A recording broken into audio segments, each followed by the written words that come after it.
Gold Coast Commonwealth Games में shooting range 10 metre air pistol में मनु भाकर को गोल्ड मेडल मिला है, तो वहीं हिना सिद्धू को सिल्वर मेडल मिला है। गोल्ड कोस्ट कॉमनवेल्थ गेम्स में भारत को 5वां गोल्ड मेडल पूनम यादव ने दिलाया। 69 किलोग्राम भार वर्ग में क्लीन एंड जर्क के तीसरे प्रयास में 122 किलोग्राम भार उठाकर पूनम ने गोल्ड मेडल अपने नाम किया। पूनम यादव ने 69 किलोग्राम भार वर्ग में क्लीन एंड जर्क के पहले प्रयास में 118 किलोग्राम भार उठाया था। हिना सिद्धू ने सिल्वर मेडल अपने नाम किया। हिना को 110 मीटर एयर पिस्टल में 234 अंक मिले। नरसिंहपुर पहुंचे राज्य मंत्री जालम सिंह ने शंकराचार्य स्वरूपानंद सरस्वती पर जमकर निशाना साधा। जालम सिंह ने कहा कि शंकराचार्य के पास 1000 एकड़ की जमीन कहां से आई, उन्होंने जंगल में आश्रम कैसे बनवाया। यही नहीं, राज्य मंत्री जालम सिंह ने कहा हिंदू धर्म का सर्वाधिक नुकसान शंकराचार्य स्वरूपानंद ने ही किया है। रायपुर एम्स में बड़ी लापरवाही सामने आई है। मोतियाबिंद के ऑपरेशन के बाद 5 मरीजों की आंखों की रोशनी चली गई। और हैरान करने वाली बात यह थी कि ये गंभीर इन्फेक्शन के चलते मरीजों को एम्स से दूसरे अस्पताल रेफर कर दिया गया। जशपुर में नाबालिग से गैंगरेप की घटना सामने आई है। हॉस्टल की नाबालिग छात्रा से 4 लोगों ने गैंगरेप किया। फिलहाल पुलिस ने सभी को गिरफ्तार किया है। एमपी में 2 अप्रैल को भारत बंद के दौरान हुई हिंसा के विरोध में कांग्रेस आज पूरे प्रदेश में उपवास करेगी। भोपाल में होने वाले उपवास में कांग्रेस के प्रदेश अध्यक्ष अरुण यादव, नेता प्रतिपक्ष अजय सिंह और प्रदेश प्रभारी दीपक बाबरिया शामिल होंगे। दतिया में अस्पताल कर्मचारियों की लापरवाही की वजह से एक बच्चे का शव करीब 2 घंटे तक अस्पताल के बाहर पड़ा रहा, लेकिन इस दौरान न तो अस्पताल के कर्मचारी न ही किसी डॉक्टर ने बच्चे के बारे में पूछने की जहमत उठाई। उसके बाद अस्पताल की तरफ पोस्टमार्टम के लिए शव को भेजने के लिए शव वाहन भी मुहैया नहीं कराया गया। अशोकनगर में अधिकारियों की लापरवाही की वजह से खरीदी केंद्र पर कई टन गेहूं भीग गया। खाद्य विभाग की तरफ से गेहूं को बारिश में भीगने से बचाने के लिए कोई इंतजाम नहीं किए गए थे। सिवनी लोकायुक्त पुलिस ने पिछड़ा वर्ग विभाग के सहायक आयुक्त और एक कर्मचारी को रिश्वत लेते रंगे हाथ पकड़ा है। लोकायुक्त ने इन्हें 1,40,000 की रिश्वत लेते पकड़ा है। छात्रवृत्ति के एवज में इन लोगों ने 10% कमीशन की मांग की थी। ग्वालियर बैंक में पैसा जमा कराने आए एक कर्मचारी का बैग 2 बदमाश ले उड़े। बैग में 2 लाख से ज्यादा कैश था। फिलहाल बैंक में लगे सीसीटीवी फुटेज के आधार पर पुलिस आरोपियों की तलाश कर रही है। सतना में एक 9वीं की छात्रा का कथित नरकंकाल मिला है। परिजनों ने शव के पास से मिले कपड़ों से मृत लड़की की पहचान की है। बताया जा रहा है कि मृतका का 1 महीने पहले अपहरण हो गया था।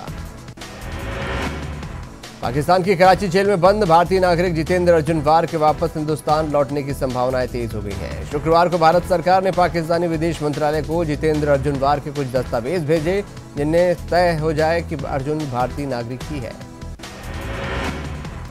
सिडनी जिले के बरघाट निवासी जितेंद्र को पाकिस्तान की जेल में पिछले 5 साल से कैद कर रखा गया है, लेकिन अब उनको हिंदुस्तान लाने की कार्रवाई कर रहे हैं। सिडनी पुलिस ने कुछ महीने पहले भी विदेश मंत्रालय को जितेंद्र के दस्तावेज भेजे थे। उज्जैन में गुर्जर महासभा के दौरान हार्दिक पटेल पर युवक ने स्याही फेंक दी, जिसके बाद भीड़ ने स्याही फेंकने वाले युवक की जमकर पिटाई की। हार्दिक पटेल पर स्याही फेंकने के मामले में प्रदेश का सियासी पारा गर्म हो गया है। घटना ने कांग्रेस ने इसे दुर्भाग्यपूर्ण बताया है और स्याही फेंकने की निंदा की है। कांग्रेस ने बीजेपी शासन में हार्दिक पटेल के साथ हुई घटना को निंदनीय और राजनीतिक साजिश बताया है। वहीं बीजेपी ने घटना की निंदा तो की है, लेकिन इसके लिए हार्दिक की जाति राजनीति का दुष्परिणाम भी से करार दिया है। वहीं आज हार्दिक पटेल, अल्पेश ठाकुर और जिग्नेश मेवाड़ी सागर में किसान महासम्मेलन में हिस्सा लेंगे। यहां गड़ाकोटा में ये लोग किसानों को संबोधित करेंगे। इससे पहले हार्दिक पटेल ने नीमच में किसान क्रांति महासम्मेलन में हिस्सा लिया था। सागर आने से पहले हार्दिक पटेल ने नीमच में किसान क्रांति महासम्मेलन में हिस्सा लिया था। कांग्रेस महासचिव दिग्विजय सिंह की 9 अप्रैल को खत्म होने वाली नर्मदा यात्रा पर केंद्रीय मंत्री उमा भारती ने उन्हें पत्र लिखकर बधाई दी। उमा भारती ने कहा कि अपने और अपनी पत्नी के साथ परिक्रमा पुरातन मान्यताओं की मर्यादा रखते हुए पूरा की है आपने, जो कि अनुकरणीय है। उमा भारती ने नर्मदा परिक्रमा के दौरान भंडारे में शामिल न हो पाने को अपनी मजबूरी बताया। उन्होंने कहा उनके विभाग की ओर से चंपारण में आयोजित स्वच्छता सम्मेलन के खत्म होने पर वो स्वयं नर्मदा स्नान करने और दिग्विजय सिंह से मुलाकात कर आशीर्वाद जरूर लेंगी। हाईकमान के निर्देश पर कांग्रेस पूरे प्रदेश में 8 अप्रैल को समरसता उपवास रखेगी। पहले इसकी तारीख 9 अप्रैल थी, लेकिन 9 को दिग्गी की नर्मदा यात्रा के समापन कार्यक्रम को लेकर ये तारीख बदली गई। एमपी में 2 अप्रैल को भारत बंद के दौरान हुई हिंसा के विरोध में कांग्रेस रविवार को पूरे प्रदेश में उपवास करेगी। भोपाल में होने वाले उपवास में कांग्रेस के प्रदेश अध्यक्ष अरुण यादव, नेता प्रतिपक्ष अजय सिंह और प्रदेश प्रभारी दीपक बाबरिया शामिल होंगे। भिंड में उपभोक्ता को कम पेट्रोल देने की शिकायत पर एसडीएम ने हरिकिशन दास पेट्रोल पंप को सील कर दिया। यह पेट्रोल पंप जिला अस्पताल के सामने मौजूद है। बुरहानपुर में मंत्री अर्चना चिटनिस के काफिले को रोककर महिलाओं ने पानी की समस्या से अवगत कराया, जिस पर मंत्री ने महिलाओं की समस्या को गौर से सुना और जल्द ही समस्या के समाधान का आश्वासन दिया। बीजेपी के राष्ट्रीय महासचिव कैलाश विजयवर्गीय ने पश्चिम बंगाल में बीजेपी कार्यकर्ताओं पर हो रहे हमलों को लेकर मुख्यमंत्री ममता बनर्जी पर निशाना साधा और कहा, ममता ने पश्चिम बंगाल में विपक्ष का गला घोट दिया और उनका दमन किया। महासमुंद में न्यूज 18 की खबर का बड़ा असर हुआ है। यहां कोना गांव में किडनी की बीमारी से लोग परेशान हैं, जिसे लेकर खबर का असर हुआ। कलेक्टर ने निर्देश दिया और अधिकारियों की टीम कोना गांव पहुंची और कोना गांव से पानी के सैंपल लिए गए। मध्य प्रदेश कांग्रेस प्रभारी दीपक बाबरिया ने कहा कि भारत बंद के दौरान सबसे ज्यादा मौतें एमपी में ही हुई है। आंदोलन को षड्यंत्र के तहत हिंसक बनाया गया। बाबरिया ने कहा कि महिला सुरक्षा, रोजगार, किसान के मुद्दे से भटकाने के लिए ये षड्यंत्र किया गया।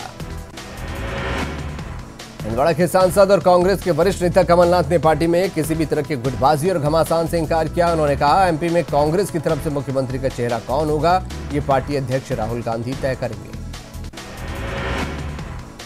राज्यपाल आनंदीबेन ने विधानसभा परिसर में पीसीवी वैक्सीन को लॉन्च किया। इस मौके पर स्वास्थ्य के क्षेत्र में बेहतरीन काम करने वाले सरपंच, नर्स और आशा उषा कार्यकर्ताओं को सम्मानित भी किया गया।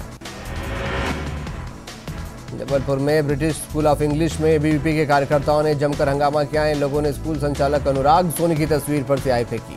छात्र संगठन का कहना है कि स्कूल प्रबंधन ब्रिटेन के झंडे का इस्तेमाल कर रहा है। इंदौर के महू तहसील के हासलपुर गांव में किसान सम्मान यात्रा का आयोजन किया गया। इस कार्यक्रम में स्थानीय विधायक और बीजेपी के राष्ट्रीय महासचिव कैलाश विजयवर्गीय शामिल हुए। इस मौके पर कैलाश विजयवर्गीय ने किसानों को उनके हित के तमाम योजनाओं की जानकारी दी। छतरपुर जिले के गिनौची गांव में एक 70 साल के किसान ने कर्ज से परेशान होकर खुदकुशी करने की कोशिश की, जिसके बाद परिजनों ने आनन फानन में उसे अस्पताल में भर्ती कराया, जहां उसकी हालत गंभीर बनी हुई है।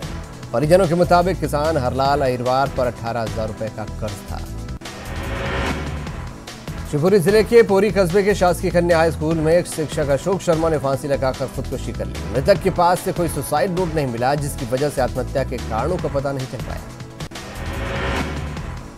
ग्वालियर क्राइम ब्रांच ने एटीएम क्लोन बनाकर ठगी करने वाले अंतर्राष्ट्रीय गिरोह के सरगना नाइजीरियन युवक को गिरफ्तार किया है। क्राइम ब्रांच ने लॉरेंस फुटोनी उर्फ कौलिया को दिल्ली से गिरफ्तार किया है। लॉरेंस के पास से 4 पासपोर्ट, 9 एटीएम कार्ड और 8.5 लाख रुपए नकद मिले हैं। शिवपुरी में स्टेट बैंक के बाहर से बाइक चुराकर भाग रहा चोर सीसीटीवी में कैद हो गया। फिलहाल चोर का अब तक कोई सुराग नहीं लगा है। पीड़ित का कहना है कि वो सिर्फ 2 मिनट के लिए बैंक में गया और जब बाहर आया तो उसकी बाइक गायब थी। मंडला के कान्हा टाइगर रिजर्व में बाघ की मौत मामले में पार्क प्रबंधन का बयान सामने आया। टाइगर रिजर्व के संचालक संजय शुक्ला ने बताया कि बाघ की मौत वर्चस्व को लेकर आपसी संघर्ष के चलते हुई। दंतेवाड़ा में अजीत जोगी ने सरकार पर बड़ा आरोप लगाया है। जोगी ने भाजपा सरकार और नक्सलियों का गठजोड़ बताया। उन्होंने प्रमाण देते हुए बताया कि 2 दिन पूर्व दंतेवाड़ा में पुलिस ने नक्सलियों का इलाज कराकर लौट रहे बीजापुर के पूर्व सरपंच को रंगे हाथ पकड़ा, जो भाजपा नेता है। नरसिंहपुर पहुंचे राज्य मंत्री जालम सिंह ने शंकराचार्य स्वरूपानंद सरस्वती पर जमकर निशाना साधा। जालम सिंह ने कहा कि शंकराचार्य के पास 1000 एकड़ की जमीन कहां से आई। मंदसौर में कार की चपेट में आने से महिला की मौत हो गई। महिला यशोदाबाई अपने किसी रिश्तेदार से मिलने आई हुई थी। महिला की मौत के बाद परिजनों ने जमकर हंगामा किया। छतरपुर के सरसेठ गांव में मकान से आग लगने से लाखों का सामान जल गया। तेज हवा के बहाव के कारण आग आसपास के मकानों तक फैलने लगी। सूचना के बाद भी दमकल की गाड़ी गांव में काफी देर बाद आग बुझाने पहुंची। शिवराज सरकार धान किसानों को तोहफा बांटने की तैयारी में है। 2017 में बोई खरीफ की फसल के लिए सरकार 15 अप्रैल तक किसानों को 200 रुपए प्रति क्विंटल बोनस देगी। राशि बांटने की शुरुआत बालाघाट जिले के बारा सिवनी से होगी। इंदौर हादसे के बाद देवास में भी नगर निगम ने जर्जर भवनों को गिराने के लिए कमर कस ली है। निगम ने जिला पंचायत का पुराना जर्जर भवन तोड़कर अभियान की शुरुआत भी कर दी।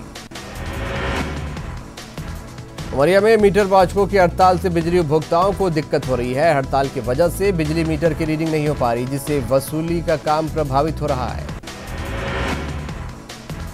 धार के तेज रफ्तार बाइक अनियंत्रित होकर फिसल गई, जिससे बाइक पर सवार 2 युवकों की मौत हो गई। दोनों मृतक चचेरे भाई थे जो अलीराजपुर जिले के रहने वाले थे। दोनों टांडा से गुराड़िया जा रहे थे। जबलपुर के रांझी इलाके में हो रही चोरियों से पुलिस ने पर्दा उठा दिया है। पुलिस ने चोरी के आरोप में नाबालिगों को पकड़ा है। बताया जा रहा है नाबालिग नशे की लत के शिकार और ऐसे आराम के लिए चोरी किया करते थे। जबलपुर के कुंडम थाना क्षेत्र में साल 2017 में हत्या के प्रयास के प्रकरण में फरार चल रहे 3000 के नामी आरोपियों को पुलिस ने गिरफ्तार किया है। आरोपी का नाम राजा यादव है। बुलेटिन में फिलहाल इतना ही। दीजिए इजाजत। नमस्कार।